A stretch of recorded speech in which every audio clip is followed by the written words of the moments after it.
Well, thanks again for tuning in to my YouTube channel. Today we're going to take a look at a couple of classic Greeves scramblers from the 1960s. The first bike we'll be looking at will be Mike Georgie's 1965 Mark III Greeves Challenger. Now, this machine was Mike's first ever race bike when he started his racing career at just 18 years old. Then after a few years of racing the bike, Mike stripped the bike completely into as many small pieces as he could, and then put the whole lot into boxes and then put them into the attic at the top of the house where they lay for the next 40 years or so.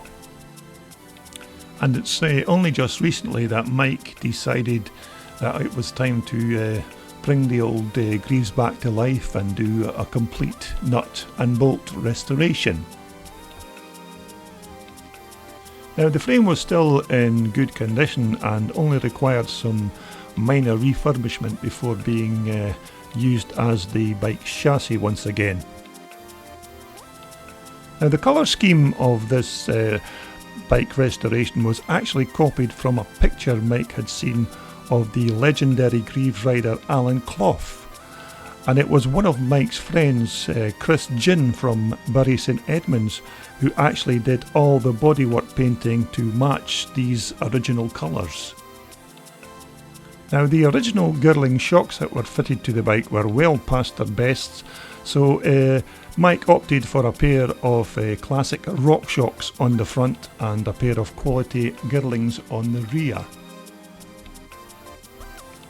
Now, the original wheels were still in good condition, although they did require some cleaning up and respoking before they were then refitted to these reconditioned hubs.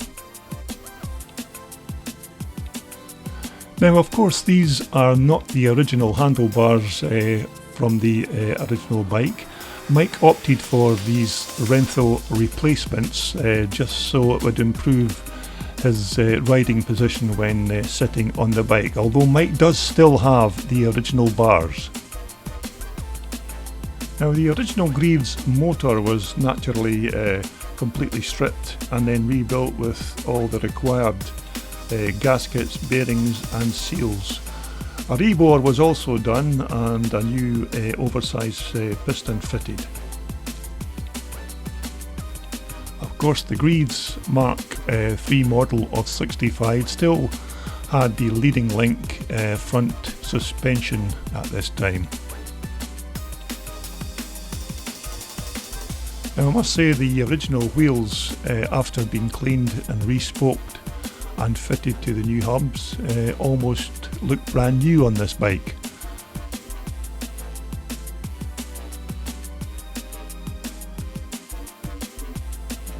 Now, one of the gearbox shafts on this original engine was just too badly worn to be used, and it was just scrapped, so Ian had a brand new replacement made for this bike.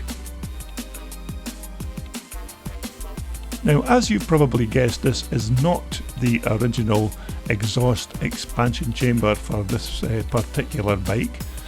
This exhaust was actually made by Mike himself in order that he could get the bike out on the track and start racing with it. Now, Mike still has the original Greeves exhaust in his workshop, which is now undergoing some renovation, and he intends to put the original exhaust back on the bike as soon as it's completed. Now, the entire restoration of the completed bike took Mike approximately 3 years to complete. And I'm sure you'll agree, this is a restoration of the very highest order. Another very large rear sprocket on this 250 to put the power down from that lovely 250 Greeves motor. Now, one of the other items that were replaced during the rebuild was the standard ignition was removed and replaced by a more modern electronic unit to make the bike starting that little bit easier. Okay, that's the restoration of Mike Georgie's 1965 Mark III Greeves Challenger. If you'd like to know more information about the build of this bike, why not just check out issue 67 of the VMX Magazine. Now we move straight on to Richard Winn's 1969 380 Greeves Griffon Twin-Port. Now these, of course, Griffons were the replacement bikes for the previously seen Challengers. Now Richard rode this machine many years ago, although nowadays between his work commitments and doing race commentaries at classic and twin shock off-road events, Richard seldom now has the time to use the bike on the track. Now of course this bike is not a restoration. As far as I'm aware, this is a 100% original 1969 380 Greeves Griffon. Now 1969 was of course the year that Greeves dropped their trademark I-beam downtube bolt together frame in favour of this hand-brazed Reynolds 531 chrome molly unit with its very conventional down tube arrangement. Now of course the 380 Greeves motor is a twin exhaust port configuration, two exhaust ports with two pipes going into a single tailpipe.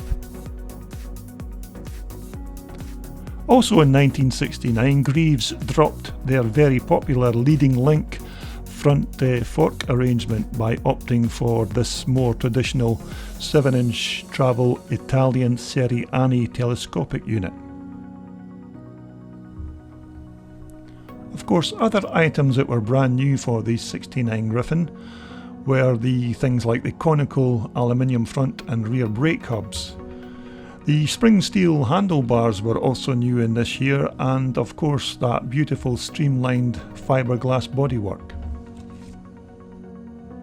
The fuel tank was of course fiberglass, and I must admit it's very rare to find a 69 Greeves Griffon with still all the original body panels and looking this good.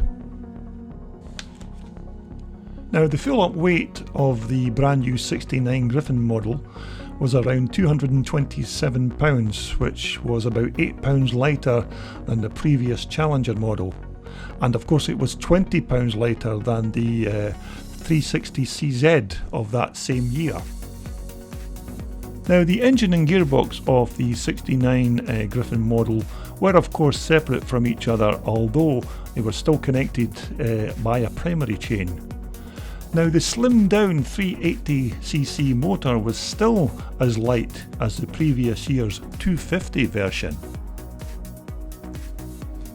Now the cooling fins on this 69 Griffon model were very generous for its time, although that's mainly because this bike was primarily aimed at the American market and the big demand for desert racers in the USA at the time.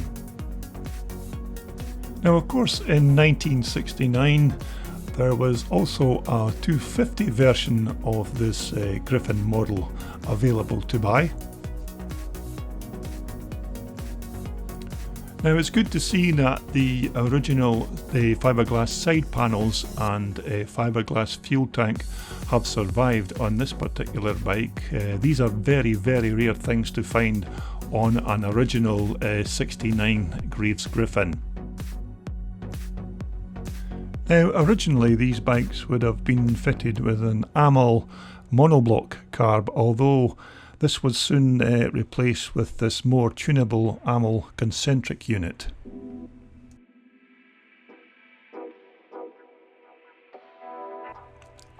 Now the original AML monoblock carburettor was still a decent unit, although these concentrics were very much better at fueling the engine and were much more tunable. Now the original 69 Griffons of course would have been fitted with a set of girlings at the rear, and on this particular bike I am unsure if these are original shocks. They do look like a pair of Falcons. As you can see, the conical hubs and the Seriani Italian front forks, which of course this front end replaced the original leading link forks from the Challenger model. Now, Richard said that when he used to race this bike years ago, he always remembers it was very, very quick and quite light for a 1969 motocross machine. There's definitely something about this particular Greeves Griffon model that just looks right when you look at it from any angle. It just looks an absolutely superb little machine.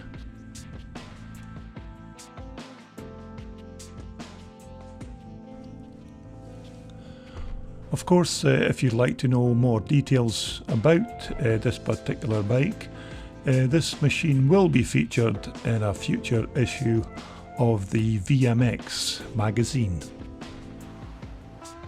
Yes, it's very rare to find a 1969 Griffon in this type of condition, especially with the fiberglass side panels and superb fuel tank still intact. Okay, there's the very proud owner himself, Richard Winn, with his lovely 1969 380 Greeves Griffon. Now, I hope you've enjoyed having a look at both these Greeves machines, Mike Georgie's Challenger and Richard Winn's 69 Griffon. Stay tuned for more classic dirt bikes and classic dirt bike racing on my YouTube channel, coming soon. Thanks for watching.